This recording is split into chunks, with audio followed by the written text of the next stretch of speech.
شریعت کہتی ہے کہ شوہر اور بیوی ان میں سے ہر ایک کی اپنی ملکیت شمار ہوتی ہے، مشترک نہیں ہے۔ گھر کا کوئی بھی سامان ایسا نہیں ہوتا ہے جو دونوں کا مشترک شمار ہو۔ اس کو متعین کرنا ضروری ہے کہ گھر کے اندر یہ مکان کس کا ہے، بیوی اس کی مالک ہے یا شوہر مالک ہے؟ کمرے ڈرائنگ روم میں صوفے کس کے ہیں، پلنگ کس کا ہے، الماری کس کی ہے، واشنگ مشین کس کی ہے، سلائی مشین کس کی ہے، چولہا کس کا ہے، برتن کس کے ہیں؟ بات سمجھ رہے ہیں؟ گھر کے اندر موبائل کس کے ہیں، لیپ ٹاپ کس کا ہے؟ جتنی بھی ساری چیزیں ہیں ان میں سے ہر ایک کی ملکیت کا پتہ ہونا چاہیے کہ کس کا شوہر مالک ہے، کس کی بیوی مالک ہے۔ کیوں؟ کیونکہ جب کسی کا انتقال ہوتا ہے تو اس کی اپنی ذاتی چیز تقسیم ہوگی، دوسرے کی نہیں ہوگی۔ حضرت مفتی شفیع صاحب رحمۃ اللہ علیہ، مفتی اعظم پاکستان، حضرت مفتی عثمانی صاحب فرماتے ہیں کہ جب حضرت میرے والد صاحب بہت بیمار تھے، آخری وقت تھا، تو اپنے کمرے میں ہی ہوتے تھے۔ تو ہم کبھی کوئی جیسے کھانے کی چیز لے کر آتے ہیں، ان کے لیے کھانا لے کر آتے ہیں کمرے میں، تو کھانا کھانے کے بعد وہ کہتے ہیں کہ برتن یہاں سے لے جاؤ، کمرے سے لے جاؤ۔ اور بعض دفعہ ایسا ہوتا ہے کہ گھر ہم کبھی سستی کرتے، نکال لے جانے میں دیر کرتے تو غصہ ہوتے تھے، کہتے فوراً لے جاؤ اس کو۔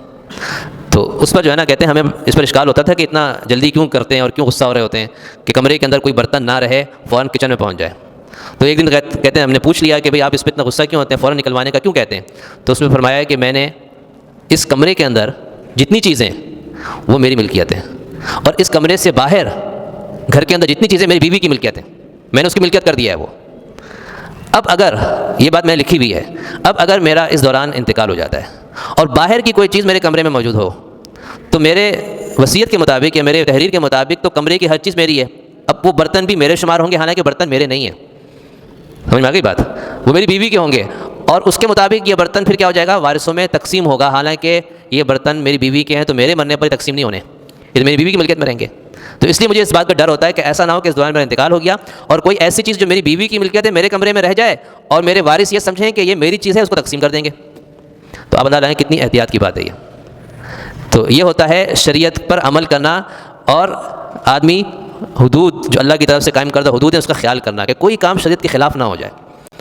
تو آج ہم میں سے پتہ ہے کہ ہمارے گھر میں سامان کس کا ہے، کوئی ذکر ہوتا ہے اس کا؟ گھر میں واشنگ مشین کس کی ہے، فریج کس کا ہے؟ اب آدمی کا انتقال ہو گیا تو اب وہ فریج اس کے وارثوں میں تقسیم ہوگا یا نہیں؟ اگر بیوی زندہ ہے، اگر بیوی کا فریج ہے تقسیم تھوڑی ہونا ہے، وہ بیٹے اس کو چھین لیں گے، لے لیں گے، بھائی ہمارا حصہ یہ تو باپ کا تھا۔ تو یہ بات معلوم ہونا چاہیے گھر کی ہر چیز کے بارے میں، گھر والوں کو سب کو بتانا چاہیے کہ بھئی یہ سارا میرا ہے۔ عام طور پہ شوہر کا ہی ہوتا ہے، بیوی کا سامان کم ہوتا ہے، بیوی کا عموماً وہ ہوتا ہے جو جہیز میں لائی ہوتی ہے۔ ہاں ایسا معاملہ ہے۔ تو بہرحال اگر شوہر خرید کے لایا ہے تو شوہر کا ہے، اور شوہر خرید کے لایا لیکن بیوی کو اس نے گفٹ کر دیا کہ تمہارا ہے، تمہاری لایا ہوں تو بیوی کا ہے، بس اتنی سی بات ہے۔